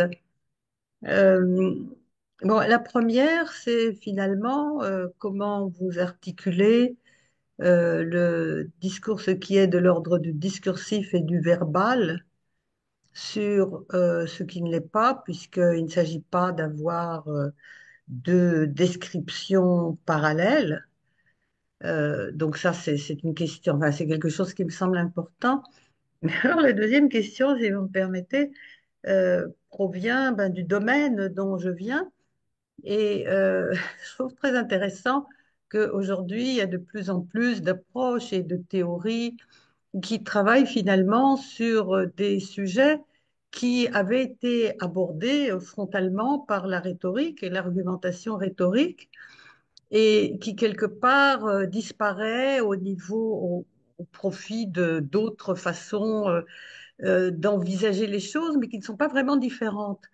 Mm. Nous avons en argumentation rhétorique, en rhétorique tout simplement, la notion et en analyse du discours, la notion de la construction de l'éthos, une construction qui n'est pas seulement verbale. Et bon, dans les études contemporaines, l'articulation de cet aspect rhétorique sur, par exemple, les travaux de Goffman permet assez bien de rendre compte de la présentation de soi, donc de l'éthos comme présentation de soi, à la fois verbale et non verbale. Et donc, je me demandais dans quelle mesure ce n'était pas un détour, ce n'était pas une autre façon finalement de construire une approche en évitant quelque chose qui est déjà là, qui me paraît fonctionnel. Et donc, en tout cas, au niveau non seulement descriptif, mais aussi au niveau du repérage des fonctions que tous ces éléments peuvent avoir. Voilà. Merci beaucoup pour vos deux questions qui sont incroyablement pertinentes. Je vais commencer par la première, bien sûr, sur comment on articule le verbal de ce qui ne l'est pas. Euh, Déjà, il y a une partie, le verbal est en partie inclus dans l'analyse, la première partie sur les symboles et les scripts. Donc, il y a une certaine analyse du verbal qui n'est, j'ai précisé, qui n'est pas aussi détaillée que d'autres types d'analyse et qui peut être un peu redondante avec d'autres choses, mais ça me permet de mettre en avant le verbal dans la façon dont il s'intègre dans la performance. Parce qu'on ne peut pas ignorer que le verbal reste assez dominant dans la façon dont le discours s'articule. Je suis pas là pour dire qu'il faut pas. Et au contraire, ce que j'essaie de dire sur la fin, c'est que moi, j'ai conduit une analyse du discours verbal en parallèle mais plutôt j'ai commencé par l'analyse du discours thématique, critique. Et après, et après je me trouvais frustré de ne pas arriver à comprendre les choses théâtrales qui m'intéressaient plus. Donc, pour moi, j'y vois une forme de complémentarité entre plusieurs façons de faire. Après, il y a peut-être des questions d'ordre épistémologique ou méthodologique plus spécifiques sur quelle complémentarité, quelle redondance. J'espère que tout ce que j'ai fait restait compatible les uns avec les autres. Mais effectivement, je pense qu'il y a des choses qui, au niveau textuel pur, restent mieux faites par d'autres approches et je ne prétends pas à essayer de remplacer en fournissant une espèce de modèle qui dépasse tous les autres. Pour moi, c'est quelque chose qui se place en parallèle. Ensuite, pour votre seconde question sur la rhétorique, elle est absolument, vous avez tout à fait raison, et j'aurais peut-être dû le mentionner plus, mais la rhétorique est une influence enfin, des disciplines plus traditionnelles comme la sémiotique sont des influences majeures des approches de la performance. Vous parlez de Goffman. Goffman est vraiment un des auteurs fondateurs de cette discipline aussi. Donc, c'est, mais la rhétorique plus spécifiquement, moi je parle beaucoup d'éthos. Et j'évoque même le logos et le pathos pour reprendre la trinité aristotélicienne de la rhétorique. Et je pense pas que les analystes comme moi, on ignore complètement tout ça. Les performance studies, c'est une discipline qui synthétise plein d'approches différentes, la sociologie, l'anthropologie, mais donc évidemment la rhétorique. Il y a plein de choses qui se mettent là-dedans. Mon, Comme vous le savez, la rhétorique, malgré tout, a des connotations un peu instrumentales, de manipulation, les sophistes par rapport au. Et c'est vrai qu'elle a une réputation un peu différente, mais c'est quelque chose qui les rapproche des analyses du théâtre et de la performance, où il y a vraiment aussi cette idée que le théâtre, c'est faux, c'est l'artificialité. Donc je pense qu'on est en complémentarité. Mais le problème, typiquement, d'analyse rhétorique, c'est qu'elle reste quand même malgré tout, la rhétorique s'inscrit et est née à partir de la linguistique, et en tout cas en termes disciplinaires actuellement. Et les études de rhétorique sont plutôt associées à ce genre d'analyse. Donc moi, et pour moi, il y a des choses que la rhétorique ne prend pas en compte dans la performance. Elle ne prend pas en compte la mise en scène, elle ne prend pas en compte l'interaction avec l'audience. Il y a des choses qui dépassent l'éthos pur. C'est pas seulement la présentation de soi, c'est aussi la façon d'interagir avec la foule, c'est la façon dont de pas la foule, avec l'audience plus généralement. Et tout ça pour dire, la rhétorique pour moi c'est une influence majeure et importante, et vous avez raison, j'aurais dû le mentionner peut-être plus spécifiquement plus haut, mais je suis pas en train d'essayer de créer un truc à partir de zéro. Je suis pas du tout le premier à employer ces termes-là, et l'éthos, si vous regardez mon livre, je pense que je l'évoque 50 fois pour parler de Le Pen, de Trump. Donc j'espère bien enfin, je prétends pas réinventer l'eau chaude, et je suis d'accord avec vous que la rhétorique est très importante. Non, mais si on parle par exemple bon, d'analyse du discours et de la notion d'éthos en analyse du discours, et aussi, je sais pas, d'une approche de l'argumentation rhétorique qui est en prise sur l'analyse du discours, voilà. Donc, il y a une relation qui est faite entre la construction discursive de l'éthos et, par exemple, ce qui se passe au niveau paraverbal et non verbal, en s'appuyant beaucoup sur les notions de Goffman, par exemple. Dominique Minguenot, il travaille aussi beaucoup sur le corporel à partir de l'analyse du discours. Donc simplement, je me demandais quel est l'avantage de passer, c'est une question de bonne foi, hein, parce que ça m'intéresse beaucoup, quel est l'avantage de se tourner vers les performance studies? Est-ce que nous n'avons pas déjà dans ces domaines où on relie, n'est-ce pas, non pas c'est juste la rhétorique classique, mais l'argumentation rhétorique, l'analyse du discours, les travaux microsociologie de Goffman, etc. Est-ce qu'on n'a pas déjà les instruments nécessaires? Bah, c'est une très bonne question, et je pense qu'il y a, il y a certainement des collègues qui seraient d'accord avec vous. Euh, Moi, je Non, pense que c'est une question. Oui, non, c'est une question. je pense que Goffman ne peut pas être réduit seulement à la rhétorique, parce que Goffman c'est quelqu'un qui a vraiment un sens théâtral, de la théâtralité qui est beaucoup plus mis en avant que dans d'autres travaux rhétoriques. Oui, Euh, bien sûr. Oui, et c'est ce que je dis. Oui. ah non, bien sûr, bien sûr. Enfin, d'articuler l'articulation que nous faisons aujourd'hui, par exemple en argumentation rhétorique, avec les travaux de Goffman. Mais disons que c'est une autre forme de synthèse qui inclut la rhétorique. Goffman, moi, c'est ma grande influence, hein. C'est ce qui m'a donné envie d'aller dans l'académie. J'ai lu la Presentation of Self in Everyday Life et ça m'a bouleversé. Donc moi, je prétends pas faire quelque chose de nouveau en fait sur ce sujet-là.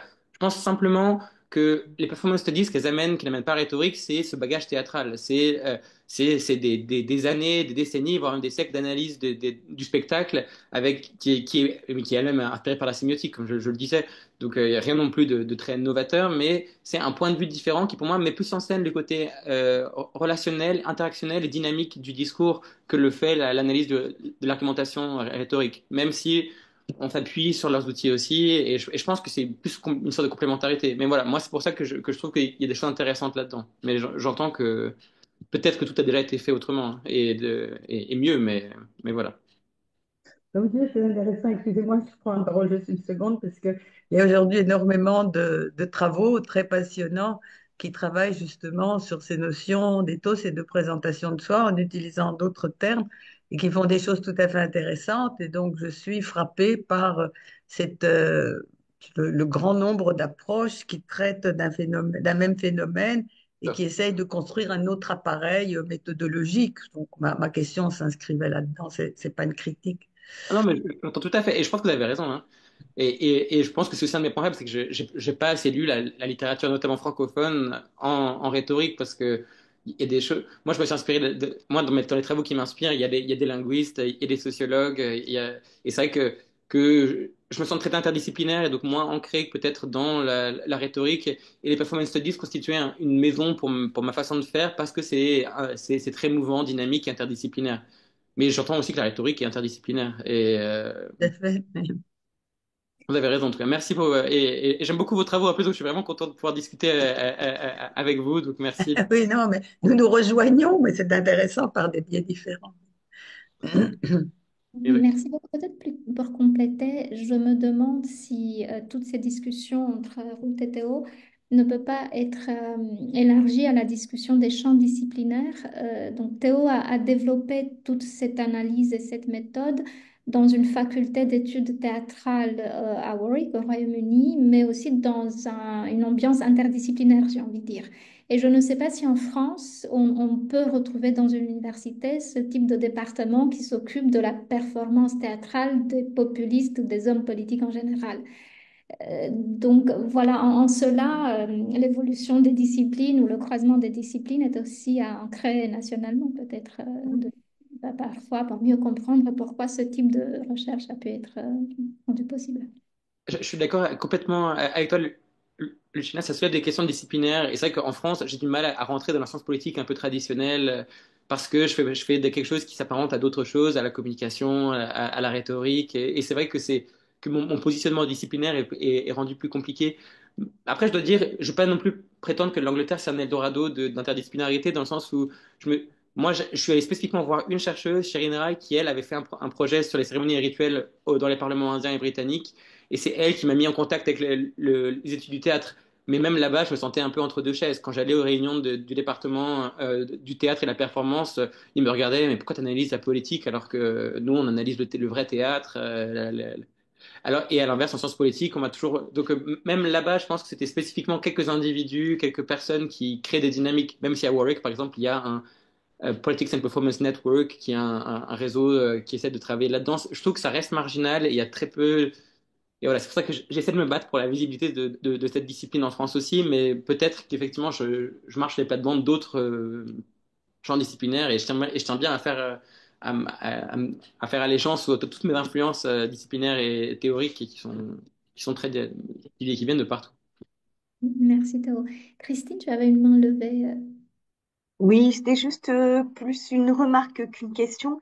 Il me semble que vous envisagez euh, une conception, on va dire, interactionniste de ces performances. Et il me semble qu'il y a une dimension aussi qui serait intéressante à prendre en compte, c'est celle du pouvoir comme aussi relation.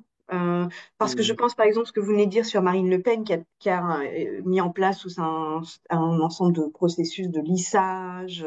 On voit ça d'ailleurs dans tous les cadres du parti visible, en tout cas qui ont une certaine visibilité. Et on voit que là, au niveau de la base, il y a une rupture. Donc il y a tout un travail, j'ai envie de dire aussi, stratégique Et du coup, je trouve qu'il serait peut-être intéressant aussi de regarder l'évolution chez certains représentantes politiques, justement de leur performance, parce qu'on voit tout ce travail de mise en scène. Je pense par exemple à des images d'archives de Sarkozy, enfin de Nicolas Sarkozy, où on voit qu'il avait un langage extrêmement châtié, très bon. Et puis après, on a cette forme d'éloquence un peu brutale, un peu soi-disant spontanée. Donc on voit aussi que c'est lié à des carrières politiques et à des stratégies.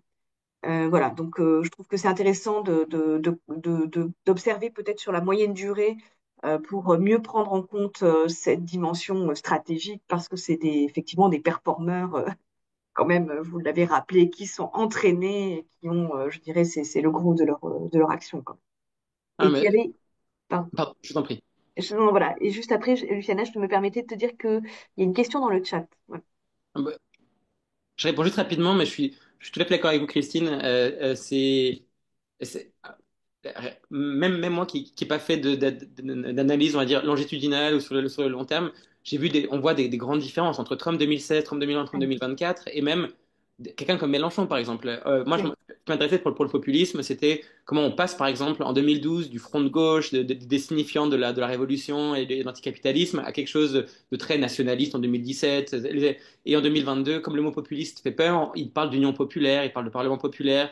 Et cette évolution qui est donc rhétorique, mais qui est aussi, qui manifeste dans une présentation de soi différente, elle est hyper intéressante. Même Macron, il va de quoi faire. Enfin, moi, je suis d'accord avec vous. Et il y a des gens qui, je pense à ma collègue Julia Petz, qui a écrit un livre incroyable sur les présidents américains et leur évolution théâtrale. En fait, je crois que son premier article s'appelle Kennedy's Bad Back, et donc et qui parlait de Kennedy et de sa façon dont il se mettait en scène. Et je pense qu'il y a des gens qui travaillent plus là-dessus. Moi, c'est ça que je m'intéresse. J'ai une démarche plus comparative et donc synchronique, mais je suis d'accord complètement que ce serait intéressant. Et là, moi-même, je me rends compte, quand j'ai dû écrire la conclusion de mon livre, qui est une version un peu synthétique et améliorée quelque part de ma thèse, j'ai parlé de Trump et Le Pen et de leur évolution depuis les campagnes que j'ai analysées, et ça m'a donné vraiment envie d'aller plus en profondeur et de travailler tout ça.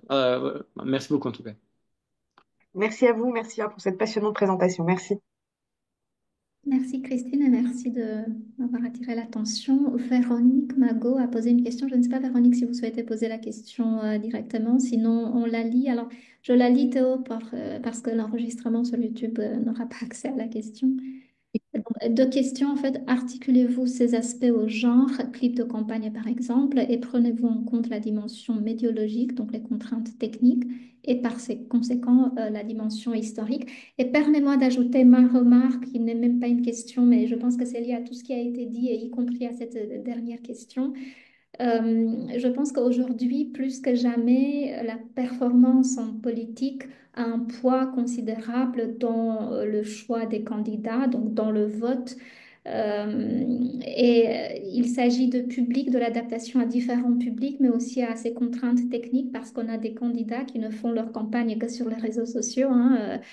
Vous savez ce qui se passe en Europe en ce moment. C'est juste fantastique. Ce sont des cas d'école fantastiques pour nous, chercheurs dans le domaine, mais pas pour la réalité démocratique de ces pays. Et donc, effectivement, la performance, c'est la politique, c'est quasiment la politique. Il y a parfois plus de contenu, mais la performance est parfaite, aussi parfaite que des millions de gens votent pour les personnes en question. Ah ouais. Merci beaucoup, je suis tout à fait d'accord. Et merci, Monsieur Magot, Madame Magot, pour votre question. Je, pour répondre à la deuxième partie, par le négatif, la dimension médiologique, c'est aussi une des choses que j'essaie d'apprendre, parler plus des contraintes médiatiques. C'est quelque chose dont on a beaucoup discuté au LT2D avec notamment Axel Boursier, qui lui est beaucoup plus dans ces questions-là et qui m'a permis de réfléchir à cette notion de médiatisation. C'est des enjeux, moi, qui cet ancrage déjà hybride, mais entre sciences politiques plutôt et théâtre, où je me rends bien compte que je parle moins de médias, et c'est quelque chose qu'il faut que je travaille plus, notamment la dimension historique. La dimension historique, je l'évoque par exemple pour parler de l'importance croissante qu'ont les débats, qu'ont la personnalité et la personnalisation de la vie publique. Donc j'essaie de mettre ça dans un contexte plus large. et même le populisme, qui est un phénomène qui date de la fin du 20e siècle et du 19e siècle, pardon, et qu'il faut aussi contextualiser. C'est des enjeux importants, mais je me prétends ni historien ni spécialiste des médias. Et par contre, la question du genre, pour moi, j'en parle effectivement dans mon livre qui va sortir en janvier, basé sur la thèse, sur le populist style, aux presses universitaires d'Édimbourg. Pardon, je fais ma promotion rapidement. Je suis content que le livre sorte dans un mois, donc mais et cette question des différents médias, des genres de performance, elle est fondamentale pour moi parce que j'ai analysé les discours de campagne, des débats et les clips de campagne. Et à chaque fois, j'ai essayé de distinguer plusieurs dimensions. J'essaie de différencier déjà le contrôle scénographique, qui peut parler, le côté improvisé versus le côté planifié, donc la maîtrise de la mise en scène. J'essaie de distinguer si y a un côté confrontationnel ou pas. J'essaie de distinguer le type d'audience, sachant que par exemple les clips sont être vus par tout le monde, alors que les discours de campagne sont plutôt adressés à une audience qui est déjà conquise, alors qu'à l'inverse, les débats sont un peu un entre-deux, où on vient pour faire son avis entre le... Enfin, et j'ai essayé de prendre en compte ce que le médium, en tout cas ce que le genre faisait à la performance parce que je ne voulais pas justement juste analyser par exemple les discours de campagne de Trump et de Le Pen, parce que là où Trump brille, par exemple, c'est notamment dans les débats, c'est notamment dans quelque chose de différent. Donc j'ai essayé de mettre en avant le fait que différents point d'entrée dans la performance amène à quelque chose de différent. Après, mon problème, c'était que j'ai pas bien pris en compte les médias sociaux. Et pour Trump, c'est hyper important et c'est quelque chose que j'ai pas réussi à bien intégrer parce que l'analyse du discours a besoin quand même pardon. L'analyse de la performance a besoin d'incarnation et les tweets, ça reste un support qui est un peu plus compliqué pour moi d'analyser. Mais je sais qu'il y a des collègues qui le font très bien. Je pense à Mendoza et Caetano qui ont travaillé sur Bolsonaro et son usage de WhatsApp qui, enfin, voilà. Ouais, mais merci pour votre question. Ah, j'en vois une autre dans le chat. Oui, alors c'est une question longue. Abdallah Fatih El Attar. Abdallah, souhaitez-vous poser la question directement? Comme on enregistre la séance, c'est mieux que vous la posiez au lieu de la lire là ou la faire lire par nous. Bonsoir tout le monde. Je vous félicite, cher professeur, pour cette intervention exemplaire, passionnant, louable et précieux. Je voudrais vous saluer pour ce contenu bien recherché, bien distingué. C'est ce qu'il a fait méthodique et c'est ce qu'il l'a rendu enrichissant. Je parle maintenant en matière de la phase de productivité. Je parlais pas maintenant de la phase de réflexivité ni de la rationalité, mais je parle de la phase de productivité.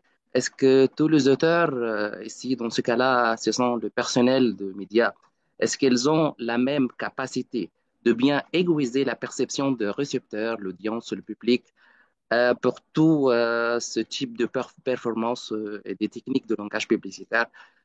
En tant que non-linguiste, en tant Hmm. que non-linguiste qui sont peut-être tout à fait loin des approches linguistiques et des sciences approfondies du langage, est-ce que ces auteurs, ces acteurs sont tous au courant de la multiplicité de ces critères? Est-ce qu'ils sont en mesure d'attirer l'attention de récepteurs pour la découvrabilité de tout que vous avez maintenant passé en revue? Alors déjà, merci mille fois pour vos compliments qui sont vraiment Merci. très agréables et très gentil de votre part de commencer avec une préface comme ça. Je sais pas si je mérite à ce point, mais c'est très sympa de votre part. Ensuite, votre question est hyper intéressante. Je ne sais pas si je la comprends bien parce qu'il y a beaucoup de composantes différentes, mais ce que ça m'évoque déjà, c'est euh, le, la spontanéité et le côté stratégique c'est certains les acteurs que j'ai analysés, est-ce qu'ils savent vraiment ce qu'ils font? Est-ce qu'ils sont au courant de tous les critères? Donc vous évoquez des critères comme les techniques, le public, les récepteurs, la perception.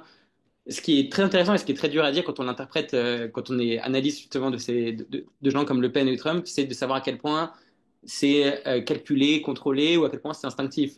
Et par exemple, c'est quelque chose que je voyais dans Trump, ses discours de campagne, en 2016 en tout cas, il les envoyait, son équipe de presse l'envoyait l'envoyait aux journaux. et on pouvait comparer le texte qui avait été envoyé aux journaux du texte qui était vraiment dit, ce qui permettait de voir là où Trump improvisait, là où il sortait des nouvelles choses. Et même avec un peu de recul, on voit rapidement les éléments de langage. On voit les phrases récurrentes, les thèmes qui sont à l'ordre du jour pour telle ou telle campagne. Mais à l'inverse, et à l'inverse, il y a des gens chez qui c'est très difficile de savoir s'ils sont en conscience pleine de ce qu'ils font et est-ce qu'ils savent quelle audience il touche. Je pense que Trump, par exemple, a un sens très intuitif du contact avec les gens et c'est pour ça que ça marche aussi bien. Il a ce côté très, très spontané. On pouvait même voir à l'époque, quand il tweetait, quel tweet venait de lui, si c'était un iPhone ou lesquels venaient de son équipe, c'était des Samsung et on voyait vraiment le changement de sa façon de parler. Alors que Le Pen, de ce que j'ai pu voir et de ce que je me semble bien plus dans le contrôle méticuleux de chaque aspect et donc je pense que elle et son équipe sont, en tout cas en 2017 par rapport à Trump en 2016, hein, Trump 2024 et encore quelque chose d'autre, il y avait beaucoup plus de professionnalisme d'intention spécifique de savoir quelle audience toucher, de quelle façon parler, quel langage employer. Et vous parlez de langage publicitaire en tant que non-linguiste, c'est intéressant. Le marketing politique, il y a des conseils, et c'est une discipline qui évolue basée enfin, sur des communicants qui essaient d'employer les codes du marketing au discours politique. Et c'est évident que les campagnes, notamment celle de Trump, emploient des gens comme ça dans l'idée d'aiguiller les gens. Donc, est-ce qu'ils sont tous au courant de tous ces critères? Je ne sais pas. Et je pense que on n'aura pas la réponse. Moi, j'ai des intuitions sur Trump et Le Pen, mais que je ne me permettrai pas de dire spécifiquement. Et voilà. Merci pour votre question, en tout cas. Merci, Merci. merci infiniment à vous. Merci beaucoup à tous. Merci en particulier à Théo. Voilà, 1h30 pile de discussion, de débat. 30 secondes pour vous dire que notre prochain rendez-vous, c'est le 10 janvier avec Stéphanie Wojcik de l'Université Paris-Créteil. Merci Christine d'avoir mis l'information dans le chat. Et donc, Stéphanie nous parlera des commentaires sur les pages Facebook des candidats à la présidentielle de 2017. Et voilà, donc c'est d'autres contenus, d'autres sujets, mais toujours en analyse du discours au sens très large. Et c'est ce qui rend, je pense, la richesse de ce séminaire et de ces rencontres en ligne et francophones qui de plus est. Mais merci beaucoup à tous. Merci Théo. Et nous pouvons aussi vous souhaiter une bonne fin d'année et un peu de repos et puis de belles fêtes. Nous l'espérons sincèrement. Une bonne fin d'année aussi. Merci pour l'invitation, Luciana, et merci pour l'équipe d'organisation, Marc et Christine. Et merci pour les questions qui étaient vraiment très stimulantes. C'est vraiment un plaisir d'avoir une plateforme en France pour parler de ce genre de sujets. Et je vous remercie très sincèrement pour la qualité des interventions et des questions. Bon Noël et bonne fête à tous et toutes.